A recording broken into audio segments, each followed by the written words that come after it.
الحمد لله نحمده ونستعينه ونستغفره ونؤمن به ونتوكل عليه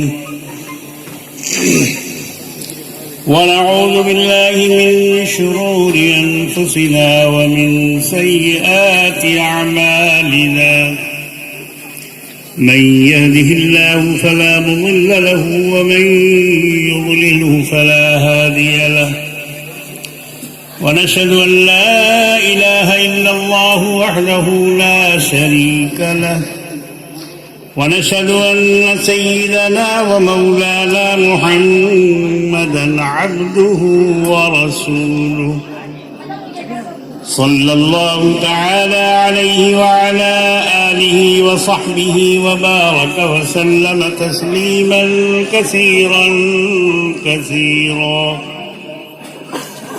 أما بعد فأعوذ بالله من الشيطان الرجيم بسم الله الرحمن الرحيم وما أرسلناك إلا كافة للناس بشيرا ونذيرا صدق الله العظيم. محترم سامعین حضرات، اسٹیج پر موجود حضرات علماء کرام اور ہمارے داہنے اور سامنے بیٹھے ہوئے تمام ملت اسلامیہ کے بزرگوں، نوجوانوں اور پیارے بچوں اور اپنے گھروں سے سننے والیاں میری ماؤں اور بہنوں،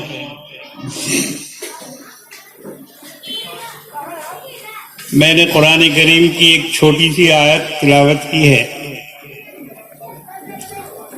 اس کا ترجمہ اور اس کی مختصر سی تشریح آپ کے سامنے اللہ کے فضل و کرم اور اس کی مدد اور توفیق کے سہارے رکھنے کی کوشش کروں گا. باتیں تو بہت ہیں مگر وقت بہت کم ہے. 10 بجے کے اندر اس پروگرام کو ختم کرنا ہے اور اسی کے درمیان اللہ تبارک و تعالی جو اچھی باتیں میرے دل میں ڈال دے اور زبان سے نکلوا دے، میں اس کا شکریہ ادا کروں گا. آیت کریمہ میں اللہ نے بیان فرمایا ہے کہ ہم نے آپ کو سارے عالم کے لیے بشیر اور نذیر بنا کر بھیجا ہے. الا کافۃ للناس، دنیا میں جتنے انسان بسنے والے ہیں، جتنے یہاں سے جا چکے، جتنے موجود ہیں اور جتنے آنے والے ہیں. کافتن کا مطلب یہ ہے جو گزر گئے وہ اور جو موجود ہیں وہ اور جو بعد میں آئیں گے وہ، پوری انسانی جماعت کے لیے، آدم سے لے کے ایدم سب کے لیے ہم نے آپ کو خوشخبری سنانے والا اور ڈرانے والا بنا کر بھیجا ہے. آج جو ماحول ہے ہمارے سامنے اور جس طرح سے ایمان، اسلام، قرآن، مسلمان اور اس کی ایک ایک چیز پر تنقید کی جا رہی ہے، اس کا مذاق اڑایا جا رہا ہے، اس کو گھٹیا بتایا جا رہا ہے، اور اس کے لیے بہت بڑی مشنری کا استعمال کیا جا رہا ہے، جس پر لاکھوں کروڑوں اربوں روپے خرچ کیے جا رہے ہیں تاکہ ایمان والوں کا ایمان متزلزل ہو جائے، نوجوان یہ سوچنے میں مجبور ہو جائیں، بوڑھے بھی بیٹھ کے سوچنے لگ جائیں کہ بھئی کیا واقعی ایسا ہے؟ سچ مچ ہم لوگ اتنے ظالم ہیں، اتنے بے رحم ہیں، اتنے سنگ دل ہیں، اتنے بدکار ہیں اور اتنے سیاہکار ہیں اور اتنے ناکام اور نامراد ہیں، اتنے بدقسمت ہیں کہ ہم مسلمان کے گھر میں پیدا ہوئے، وہ مسلمان جس کو آج ملیچ کہا جا رہا ہے، جس کے دین و ایمان اور جس کے پیغمبر پر کیچڑ اچھالی جا رہی ہے اور جس پر طرح طرح کے الزامات لگائے جا رہے ہیں اور جس کو دنیا کا سب سے کمزور، سب سے زٹیل اور سب سے گمراہ سمجھا جا رہا ہے، سمجھایا جا رہا ہے، اس بات میں کتنی صداقت ہے؟ تاریخ کے اعتبار سے اتہاس کیا کہتا ہے، دنیا کیا کہتی ہے، ساری دنیا کی گواہی کیا ہے؟ آج ہم مسلمانوں کو یہ سوچنا ہوگا، یہ سوچنا چاہیے کہ یہ کب سے پیدا ہوئے ہیں یہ لوگ جو اسلام پہ کیچڑ اچھال رہے ہیں؟ خود ان کی آپس میں ان کی حیثیت کیا ہے جو آج یہ منہ کھول رہے ہیں، زبان درازی کر رہے ہیں؟ ان کو ان کی اوقات یاد نہیں؟ اسی ہندوستان میں جب اسلام آیا تھا، محمد بن قاسم سب سے پہلے فاتح بن کر جب ہندوستان میں آئے تو اس وقت ہندوستان میں کیا تھا؟ تاریخ اٹھا کر دیکھو تب سمجھ میں آئے گا کہ یہاں کون سی تہذیب تھی، کون سی ثقافت تھی، علم کا کیا حال تھا، امن و امان کا کیا حال تھا۔ اگر ہندوستان کی حالت اس وقت اچھی ہوتی، امن و شانتی کا دورہ ہوتا اور یہاں ظلم کی چکی نہیں چلائی جا رہی ہوتی تو 7 سمندر پار سے محمد بن قاسم کو یہاں آنے کی ضرورت نہیں تھی، ان کو یہاں آنے کی ضرورت نہیں تھی۔ مگر آپ معلوم کیجئے، تاریخ پڑھیے، محمد بن قاسم خود سے نہیں آیا تھا، وہ نوجوان 17 سال کا نوجوان۔ نوجوانوں اچھی طرح سنو، تم کو معلوم نہیں ہے، تمہارے جیب میں صرف موبائل ہے اور اس میں تم فیس بک دیکھتے ہو، واٹس ایپ دیکھتے ہو، جو وائرل کیا جا رہا ہے ایک سازش کے تحت، اسلام کو کمزور کرنے کے لیے، اسلام کو بدنام کرنے کے لیے، اسلام کو مٹانے کے لیے جو طاقتیں آج کوشش میں لگی ہوئی ہیں، حالانکہ یہ ناکام ہے، ان کی کوششیں ناکام ہیں۔ آج بھی الحمدللہ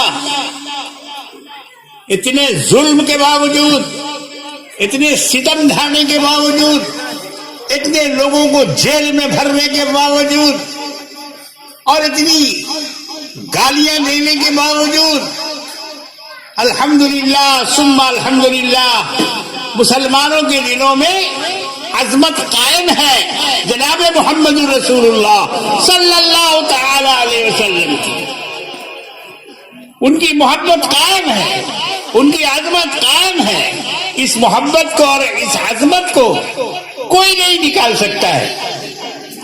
آج بھی اسلام ہندوستان میں شان کے ساتھ ہے، مسجدوں کے ساتھ، مدرسوں کے ساتھ، اذانوں کے ساتھ، نمازوں کے ساتھ، تکبیروں کے ساتھ، قرآن کے ساتھ، اسلام کے ساتھ آج بھی یہاں مسلمان زندہ ہے. اسی کو مٹانے کی سازش چل رہی ہے. ٹھیک ہے، اسلام نے ہمیشہ ظلم کا مقابلہ کیا ہے.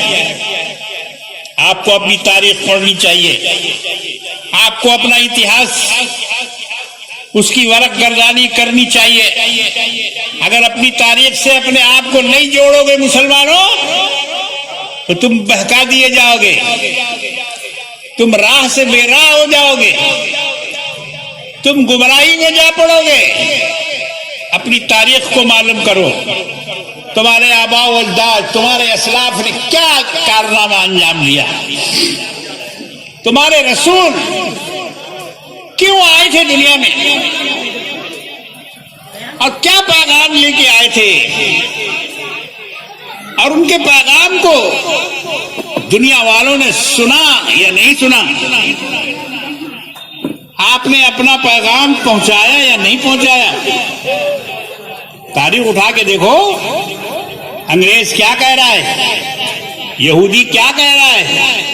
عیسائی کیا کہہ رہا ہے؟ پنڈت کیا کہہ رہا ہے؟ اللہ کے رسول کے بارے میں کیا خیال ہے لوگوں کا؟ مائیکل ہارٹ نے تو محمد رسول اللہ صلی اللہ علیہ وسلم کو نمبر 1 پہ رکھا ہے اور نمبر 2 پہ اس نے ایزیک آئنسٹائن کو رکھا ہے. حالانکہ وہ 2 نمبر کے لائق نہیں ہے.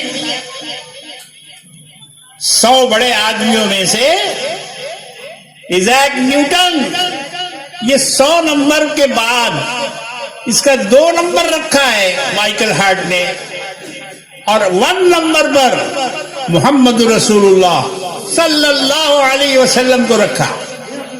تو کیا مائیکل ہارٹ پاگل تھا؟ دماغ خراب تھا اس کا؟ جاہل تھا؟ بے پڑھا لکھا تھا؟ تاریخ سے واقف نہیں تھا؟ کیا اس نے محمد رسول اللہ کی سیرت کو نہیں پڑھا تھا؟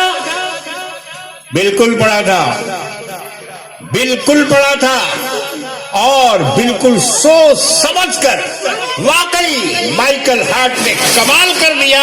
عیسائی ہونے کے باوجود اس نے نمبر 1 میں عیسیٰ علیہ السلام کا نام نہیں لکھا، اور اس نے اس کی وجہ بھی اس نے لکھی ہے اسی کتاب میں The 100. اس میں اس نے یہ وجہ بھی لکھی ہے کہ کیوں میں نے محمد رسول اللہ صلی اللہ تعالی علیہ وسلم کا نام اول میں رکھا. سب سے پہلا انسان ان کو میں نے کیوں قرار دیا؟ مائیکل ہارٹ سے پوچھو، یہ چپندی کی شور میں یہ کیا جانے محمد رسول اللہ کی حیثیت؟ یہ کیا جانے؟ یہ ننگے کھلے ان کو کیا معلوم؟ تاریخ پڑھی ہے انہوں نے؟ ان کے دل میں تو غبار بھرا ہوا ہے، بغض بھرا ہوا ہے، عداوت بھری ہوئی ہے. یہ بے ایمان کبھی ایمان کی بات نہیں کریں گے. مگر مائیکل ہارٹ عیسائی تھا، انگریز تھا، عیسیٰ علیہ السلام کا پیروکار تھا، مگر اس کے باوجود اس نے بے انصافی سے کام نہیں لیا، اس نے دنیا کے لوگوں کا رجسٹر کھنگالا، جتنے بھی بڑے لوگ گزرے 100 آدمیوں میں سے اس نے ہر ایک کا پوسٹ مارٹم کیا، ان کی زندگیوں کا مطالعہ کیا کہ ان میں سے سب سے زیادہ کامیاب انسان کون ہے، اس کے قلم سے نکلا محمد الرسول اللہ صلی اللہ تعالی علیہ وسلم، اس نے سب سے پہلا نام آقا مولا کا درج کیا۔ کیوں؟ وہ لکھتا ہے کہ محمد رسول اللہ سب سے پہلے شخص ہیں جنہوں نے نہایت کم وسائل میں، وسائل اور ذرائع، آپ دیکھیے تو عرب میں کیا تھا، ابھی کی بات چھوڑ دیجیے، ابھی تو وہاں دولت کی ندی بہ رہی ہے، دولت کی ریل پھیل ہے، پٹرول ہے، تیل ہے، جی، اور عیش و عشرت اور آرام کی زندگی ہے، ہر جگہ فوارے ہیں۔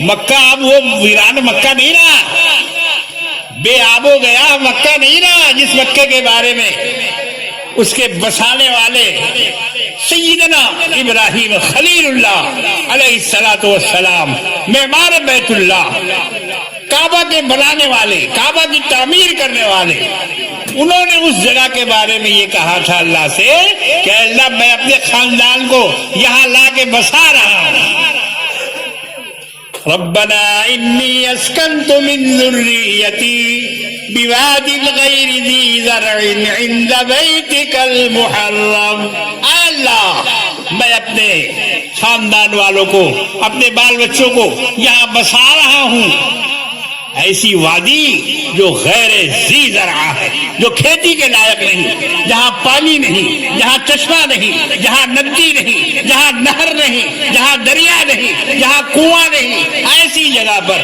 ایسی غیر ذی زرع جہاں گھاس نہیں، جہاں پیڑ نہیں، جہاں پودے نہیں، جہاں پھل نہیں، جہاں پھول نہیں، جہاں پھلواری نہیں، ایسی جگہ پر میں لا کر اپنے خاندان کو بسا رہا ہوں، انی اسکنت بواد غیر ذی زرع عند بیتک المحرم، تیرے احترام والے گھر کے بغل میں، گھر کے سامنے، جی، تو اب وہ مکہ وادی غیر ذی زرع نہیں ہے، اب وہاں پانی بھی ہے، اب وہاں چشمہ بھی ہے، اب وہاں باغ بھی ہے، اب وہاں فوارے بھی ہیں، اب وہاں ہر طرح کے پھل اور فروٹ کا سیلاب ہے، دنیا کا جون سا بھی پھل چاہو مکے میں تمہیں ہر وقت ملے گا، مدینے میں ہر وقت ملے گا، جی، پھل پھول سے اللہ نے مکے والوں کو، مدینے والوں کو لاد دیا ہے، لاد دیا ہے، اتنا پھل ہندوستان والے نہیں کھاتے، ہم لوگ تو کلکتہ میں رہتے ہیں نا بھائی، مچھوا پھل منڈی بہت قریب ہے نا، جی، پھل کی منڈی قریب ہے، سارے کلکتہ کی منڈی ہے مچھوا پھل منڈی، لیکن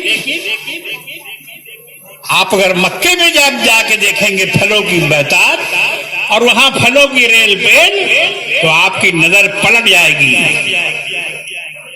آنکھ کے پٹ کھل جائیں گے۔ ایسا کیوں ہوا؟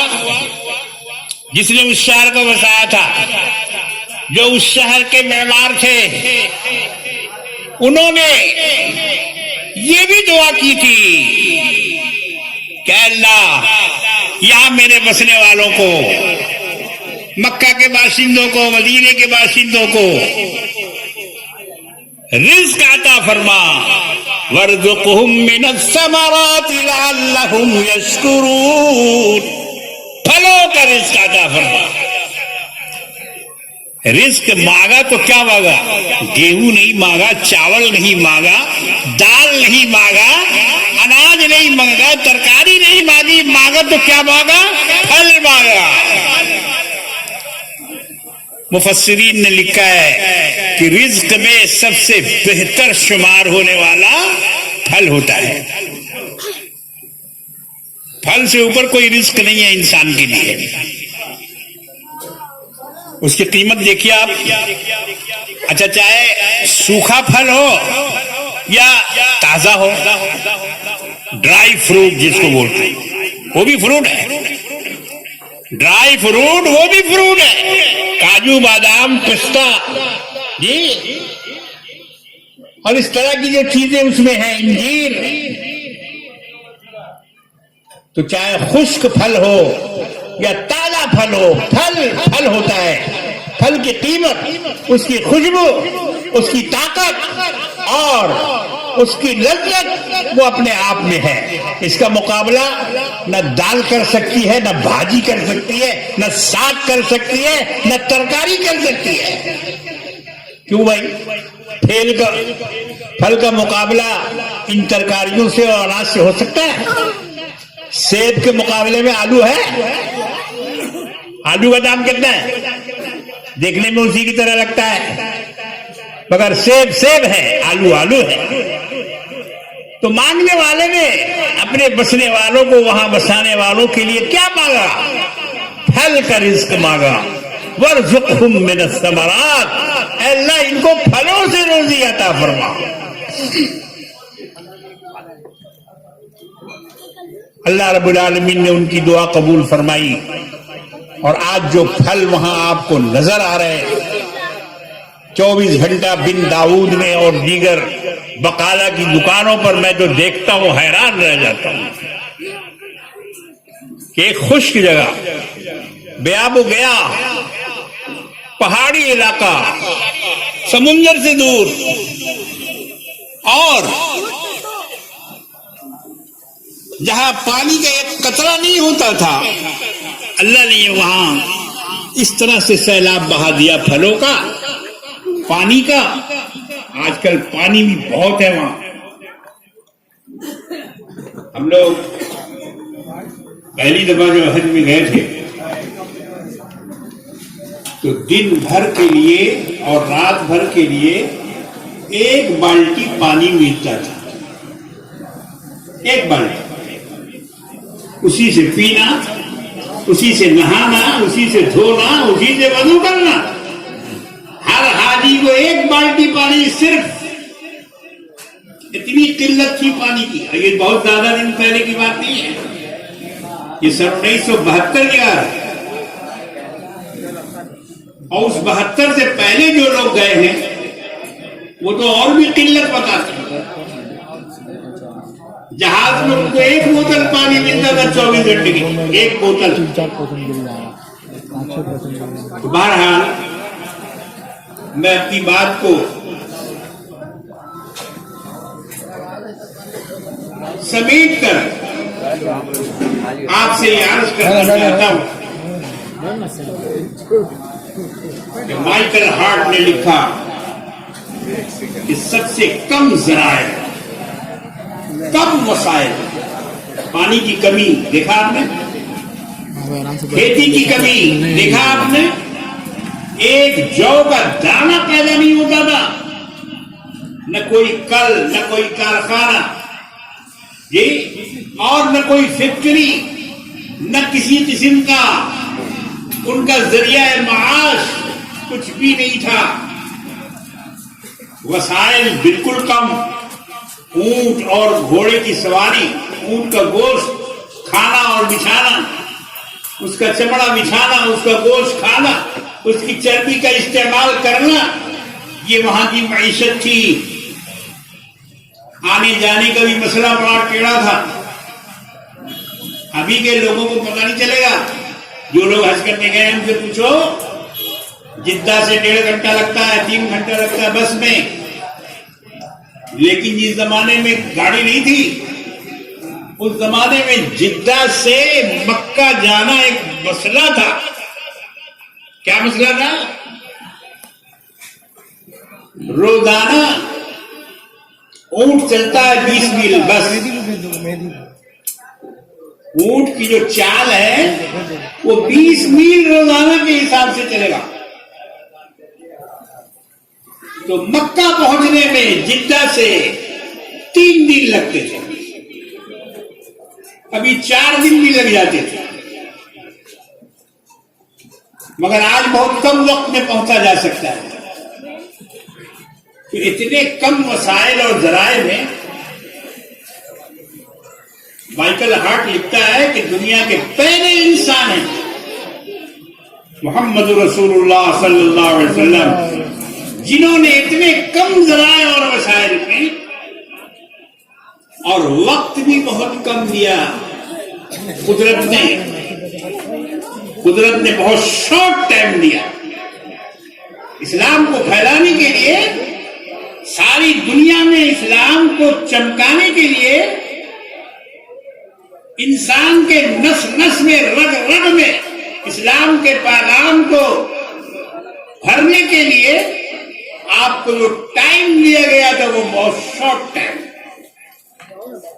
یعنی صرف 8 برس کی مدت, صرف 8.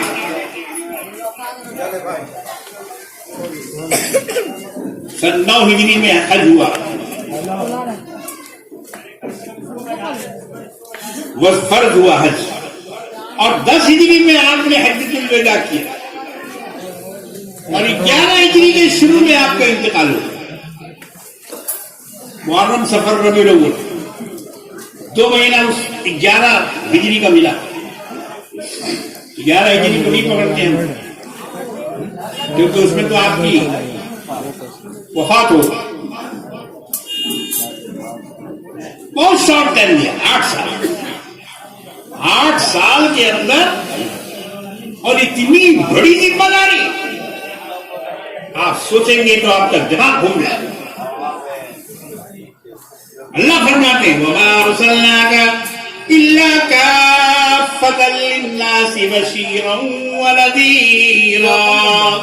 اے میرے پیغمبر, ہم نے آپ کو دنیا کے ہر انسان کے لیے خوشخبری سنانے والا اور ڈرانے والا بنا کر بھیجا ہے تاکہ آپ ان کو جنت کی بشارت دے دیں. جو نیک ہیں, جو پرہیزگار ہیں, جو ظلم نہیں کرتے, جو کسی کا حق نہیں مارتے, اور جو کسی پر بلا وجہ اتیاچار نہیں کرتے, جو کسی کو قتل نہیں کرتے, جو سود نہیں کھاتے, جو شراب نہیں پیتے, جو کسی کا مال اور کسی کا حق نہیں مارتے, ایسے نیک لوگوں کے لیے آپ خوشخبری دے دیجئے کہ تمہارے لیے جنت کی بشارت ہے. اس زندگی کے بعد جو زندگی آنے والی ہے اس میں تم جنت میں جاؤ گے. مگر ابھی کچھ دھرم کے لوگ ایسے ہیں جنہوں نے اس کو بھی گڑبڑ کر, حالانکہ ان کے مذہب میں لکھا ہوا نہیں ہے. پنرجنم تو ہے, اسلام بھی پنرجنم مانتا ہے, یعنی اس جنم کے بعد دوسرا جنم ہوگا. اسلام بھی پنرجنم کا قائل ہے, لیکن پنرجنم کے بعد آج کل اس کو بدل کر کے کچھ لوگوں نے رکھ دیا ہے کہ پھر پیدا ہوگا, پھر پیدا ہوگا, پھر پیدا, ریسائکلنگ. 7 مرتبہ اگر اچھا انسان ہوگا تو 7 مرتبہ پیدا ہوگا اس دنیا میں. یہ ان کے گیانیوں نے ان کو سمجھا دیا اور ان کے دماغوں میں ڈال دیا, اور ان کا عقیدہ بن گیا جس کو آواگمن کہتے ہیں. اسلام اس کا قائل نہیں. اسلام کہتا ہے کہ ایک جگہ زندگی ہے, بس دنیا میں آؤ گے ایک مرتبہ, پھر نہیں آؤ گے دوبارہ. جو گیا وہ گیا, نہ اس کو لایا جا سکتا ہے, نہ اس کو بلایا جا سکتا ہے, نہ وہ خود سے آ سکتا ہے. کوئی صورت نہیں ہے, کوئی صورت نہیں. کچھ لوگوں نے اپنا دسترخوان سجانے کے لیے کہہ دیا ہے کہ سکرات میں نانا آتے ہیں, دادا آتے ہیں, اور مرے ہوئے لوگ آتے ہیں, ان کے لیے لیپا پوتی کرو, گھر جھاڑو, صفائی کرو, دسترخوان بچھاؤ, حلوہ بناؤ. روڈ پر حلوہ کیوں؟ بولے دادا تو پوکلے تھے, دانت نہیں تھا, دانت نہیں تھا دادا کا, اسی لیے ان کے لیے نرم نرم حلوہ بناؤ. جی تو دادا کے نام پر کھا رہا ہے کون؟ دادا کے نام پر کون کھا رہا ہے؟ وہی جس نے اس کا انتظام کروایا. اور دوسری جھوٹی روایت بیان کی ہے کہ مردے آتے ہیں شب برات، کوئی مردہ نہیں آتا. یاد رکھو، مردہ میں طاقت ہے کہ وہ چلے پھرے، مردہ میں طاقت ہے کہ وہ گوبرا سے اٹھ کے آئے، مردہ میں طاقت ہے کہ وہ 16 آنا سے چلا آئے ہرن باڑی میں، اتنا اس کے اندر دم ہے. ارے گیا ہے کندھے میں اٹھا کے اور لے جا کے وہاں ڈالا گیا ہے، اب اس میں یہ طاقت آ گئی. نہیں، یہ سب جاہلانہ عقیدے، جاہلانہ عقیدے، اس کو اپنے دلوں سے نکالو. جو گیا وہ ہمیشہ کے لیے گیا، وہ پھر دنیا میں نہیں آ سکتا. جتنے مرنے والے جہنم میں اس دن جل رہے ہوں گے وہ دعائیں مانگ رہے ہوں گے کہ اللہ ہم لوگوں کو دوبارہ دنیا میں بھیج دیجیے، دوبارہ بھیج دیجیے. اب برائی نہیں کریں گے، اب شرک نہیں کریں گے، اب کفر نہیں کریں گے، اب برائی نہیں کریں گے، شراب نہیں پیئیں گے، سود نہیں کھائیں گے، زنا نہیں کریں گے، قتل غارت گری نہیں کریں گے، ظلم نہیں کریں گے. اللہ بھیج دیجیے، پھر سے دوبارہ بھیج دیجیے. تو اس کو جواب کیا ملے گا؟ اللہ اکبر. وقت کم ہے مگر اس مضمون کو اگر میں پھیلاؤں گا تو اور دیر ہو جائے. ربنا اخرجنا منها، اللہ اس میں سے ہم لوگوں کو نکال دیجیے، ہم لوگوں کو نکال دیجیے. اور اگر دوبارہ ہم یہ کام کریں فَإِنْ عُدْنَا فَإِنَّا ظَالِمُونَ، اگر دوبارہ ہم کریں تو بے شک ہم ظالم قرار پائیں گے. ہم ان اعمال کو دہرائیں گے، ہم ان اعمال کو نہیں دہرائیں.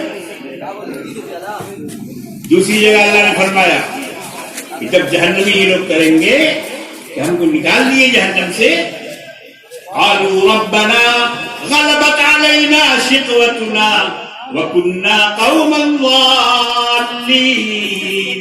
اے اللہ ہماری بدبختی ہم پر غالب آ گئی. غلبت علينا شقوتنا وكنا قوما ضالين، اور ہم گمراہوں میں سے ہو گئے، ہم راستے سے بھٹک گئے. اللہ تعالیٰ فرمائیں گے قَالَ اخْسَئُوا فِيهَا وَلَا تُكَلِّمُونَ. جو لوگ عربی پڑھتے ہیں وہ چونک جائیں گے اس آیت پر، بدن کا رونگٹا ان کا کھڑا ہو جائے گا. اللہ تعالیٰ فرمائیں گے ذلت کے ساتھ اسی میں پڑے رہو اور ہم سے بات مت کرو، ہم سے بات مت کرو. بولنے کو منع کر دیا جائے گا. جیسے کوئی ماسٹر اپنے شاگردوں کو کہے شٹ اپ، چپ، دعا کرنا بند کر، چلانا بند کر، فریاد کرنا بند کر، منہ کو بند کر. قال اخسؤوا فيها ولا تكلمون، ذلت کے ساتھ اس پہ پڑے رہو اور خبردار ہم سے بات مت کرو. یہ کس سے کہا جائے گا؟ جو کہیں گے کہ ہم کو یہاں سے لے جائیں گے، پھر سے دنیا میں پہنچا دیجیے، اب ہم نیک عمل کریں گے.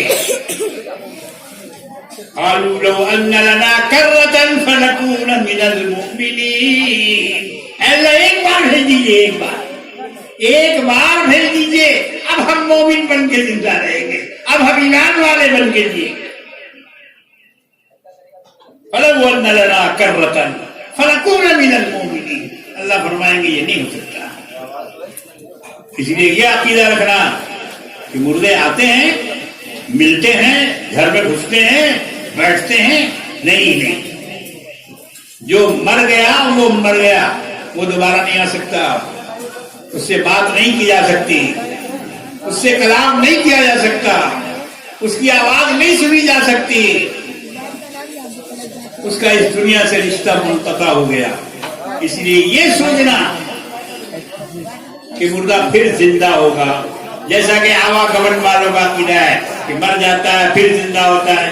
اگر نیک اعمال کیا ہے تو انسان بن کے جیے گا, اٹھے گا, اور اگر بد اعمال کیا ہے تو کتا بن کے اٹھے گا, گھوڑا بن کے اٹھے گا. یہ عقیدہ ہے, مگر یہ امپاسبل. دنیا میں ابھی بدکار لوگ زیادہ ہیں یا نیکوکار لوگ زیادہ ہیں؟ بولیے, نیک لوگ زیادہ ہیں؟ نہیں, بدکار زیادہ ہیں, ظالم زیادہ ہیں, سودخور زیادہ ہیں, شرابی زیادہ ہیں, برائی کرنے والے زیادہ ہیں, مرد میں بھی عورت میں بھی. تو جب یہ لوگ مر رہے ہیں تو ان کے بدلے میں کیا سوروں کی تعداد بڑھ گئی, کتوں کی تعداد بڑھ گئی, گھوڑوں کی تعداد بڑھ گئی؟ اب وہ گھوڑے گدھے ہو کے پیدا ہو رہے ہیں کیا؟ نہیں بھائی, انسان تو بھر گیا ہے دنیا میں, اس کی آبادی جگہ نہیں ہے کہیں. کلبل ہو گیا, کلبل جس کو بولتے ہیں. تو برسیا میں جا کے دیکھ لو, کیلا بازار میں دیکھ لو, ہرنواڑی لین میں دیکھ لو, اور بھی جتنے بھی گنجان محلے ہیں, چاہے وہ ہندوؤں کے محلے ہو یا مسلمانوں کے, انسان کلبلا رہا ہے. کثرت آبادی بنگلہ دیش میں, کثرت آبادی بنگال میں, بہار میں, جی ہندوستان میں 130 کروڑ کی آبادی پہنچ گئی ہے. تو جب اتنے بدکار لوگ مرنے کے باوجود بھی انسان ہی زیادہ پیدا ہو رہے ہیں, تو کہاں سے یہ ثابت ہوا کہ مرنے کے بعد گھوڑا بن کے پیدا ہوا؟ تو پھر آدمی بن کے پیدا ہوا. غلط بات. یہ عقیدہ نہیں صحیح ہے. عقیدہ وہی صحیح ہے جو اللہ نے فرمایا. کیا؟ تبارک الذی بیدہ الملک وہو علی کل شیء قدیر. بڑی برکت والا ہے جس کے ہاتھ میں ملک ہے, بادشاہت ہے, سلطنت ہے, سلطنت کا مالک ہے. زمین و آسمان میں, کائنات میں اسی کی بادشاہت ہے. اے لوگوں, اس سے ڈرو, بی جے پی سے مت ڈرو, ظالموں سے مت ڈرو, بت پرستوں سے مت ڈرو, مشرکین سے مت ڈرو, ان کی تحریکوں سے مت ڈرو, ان کی آواز سے مت ڈرو, بلکہ اللہ سے ڈرو جو سبوں کا مالک ہے, جس کے ہاتھ میں پورے کائنات کی رسی ہے, پورے کائنات کی ڈور ہے. اس سے ڈرو, اس سے فریاد کرو, اور اس سے ڈر کر اپنی زندگی گزارو. آج یہ اصلاح معاشرہ کی کانفرنس ہے. میں چاہ رہا تھا کہ کچھ اور وقت ملتا تو میں اصلاح معاشرہ پر بھی کچھ باتیں عرض کرتا آپ سے کہ آج ہم مسلمان میں اسلام کا نام تو ہے لیکن اسلام پر عمل نہیں ہے. عمل نہیں ہے. بہنوں کا حق نہیں دیا جا رہا ہے, بہنوں کا حصہ, بیٹیوں کو حصہ دبایا جا رہا ہے, اور ان کو یوں ہی چھوڑ دیا جا رہا ہے. عورتوں پر بے حد ظلم ہو رہا ہے, بات بات پہ طلاق ہو رہی ہے, اور اس کے علاوہ مظالم کی ایک لمبی فہرست ہے. آج مسلمانوں میں جتنے شرابی ہو گئے ہیں, کبھی اتنا شرابی ہم نے نہیں دیکھا. کلکتے میں عمر گزر گئی لیکن اتنے شراب پینے والے ہم نے نہیں دیکھے.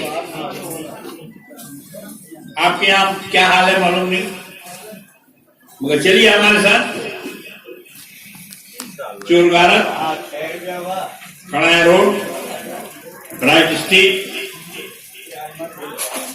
کلار بازار, تالتلا, ان علاقوں میں ہم آپ کو لے چلتے ہیں. ایک دفعہ ہم موڑ پر ٹیکسی کے لیے کھڑے تھے, شمس الہدا روڈ, نام کتنا بہترین ہے, مگر جو آدمی بھی میرے پاس سے گزر رہا ہے اس کے منہ سے شراب کی بدبو آ رہی ہے.